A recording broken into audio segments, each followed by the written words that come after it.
Hi everyone! Welcome to the Empath Tarot. It's another love reading, timeless and general. Take what resonates lang po. Maybe some part of the reading makaresonate kayo. Some part of it hindi. Totally makaresonate na parang kwento ninyo ito or hindi naman.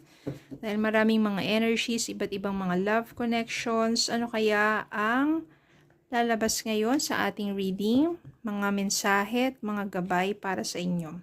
Spirit, guys, send me messages, anong love connections ito, lessons in life, and guidance ang nais yung ipabati sa amin. Is it about regarding their ex, their person? Is it about new love life? Ano ang mga mensahe? Ano ang mga gabay at aral? Nan pa natin. Spirit, guys, send me more messages.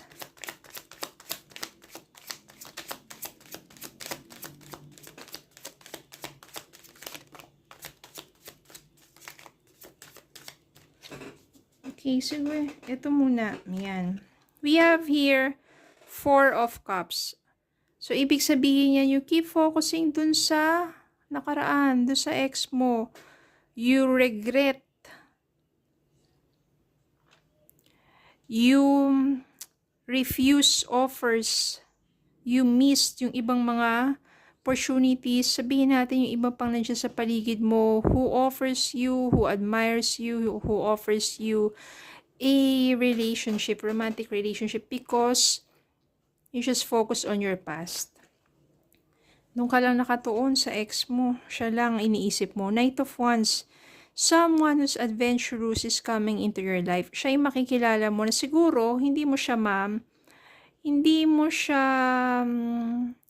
mahihindian.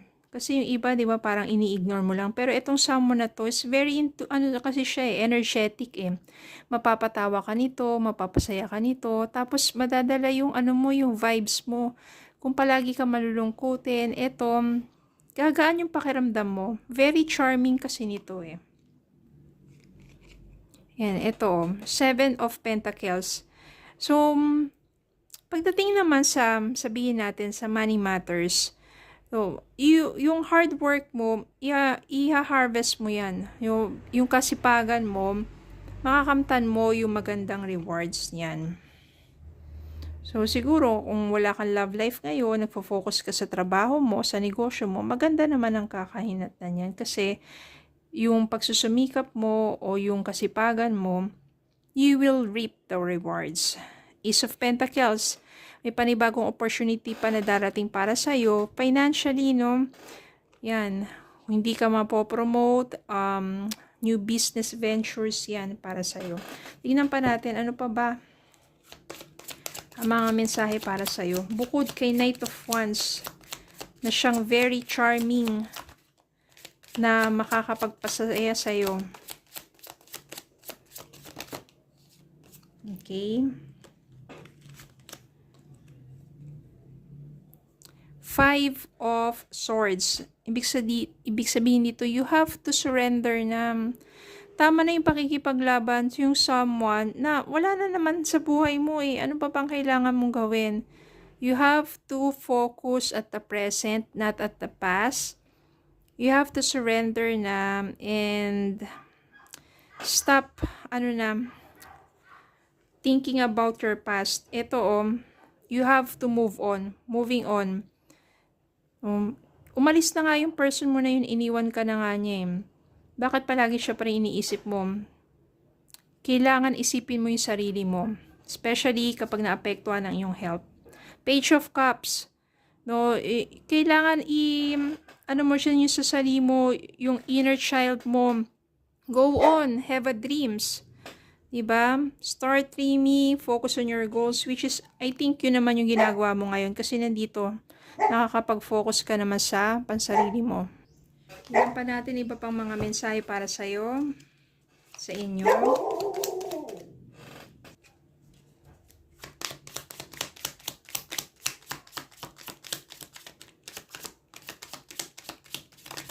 Yan.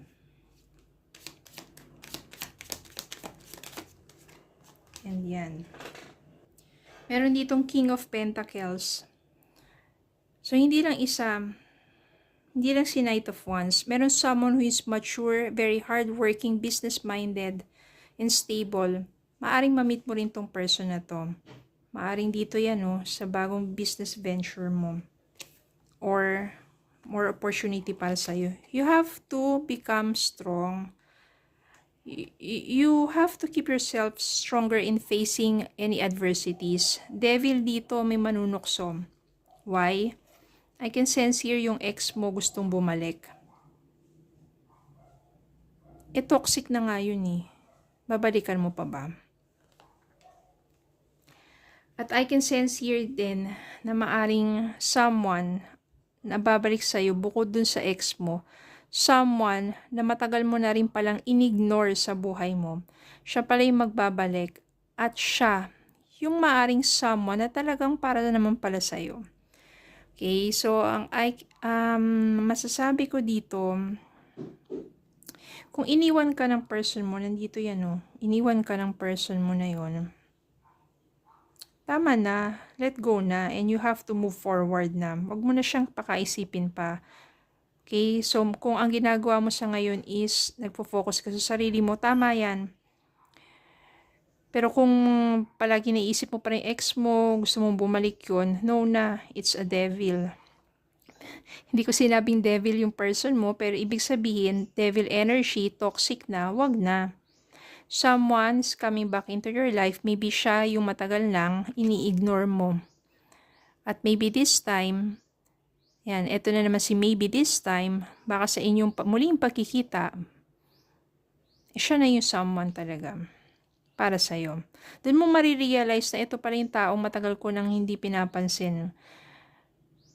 Siya naman pala yung may tunay na may mabuting intensyon para sa'yo. Si King of Pentacles dito, maaring yun yung karakteristik din yung taong yun. Ngayon, mas maunlad na siya, nagsumikap, magkita kayong muli. Meron na siyang may kaya na sa buhay, stable na, mature, at maaring siya naman pala talaga yun.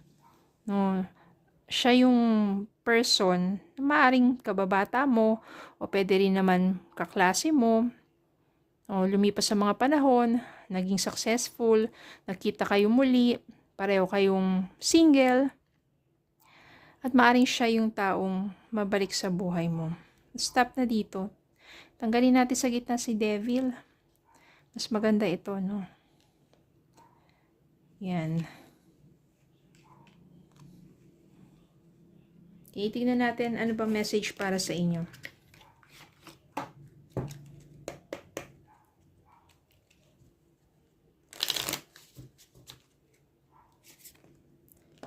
Leave your fears behind. They are stopping this relationship from blossoming. Kung may mga fears ka sa mga nakaraan, tanggalin mo na yun. Hindi naman pare-pareho. Hindi naman porket sinaktan ka ng ex mo, sasaktan ka ng panibagong person na to. Diba? You have to leave your fears behind.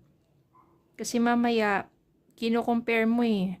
Ang palagi nasa thinking mo kasi nakatrap ka doon sa nakaraan kasi yung isa cheater, ganun. Kala mo itong isa, ganun din ang gagawin sa'yo. So, kahit hindi naman, nagke-create ka dyan sa isip mo ng kung ano-ano, yun yung bumubuo ngayon sa hindi magagandang energies na apekto ng relationship ninyo kasi binibintang mo na agad sa taong yun, yung mga gawain ng nakaraan, hindi naman pala siya ganun, diba? So, maapektuhan yung relationship ninyo. So, dapat, leave your fears behind. Okay? So, yun lang po. Maraming salamat po for watching. Please don't forget to like, share, comment, subscribe, follow me on Facebook and YouTube. Have a good day po and God bless.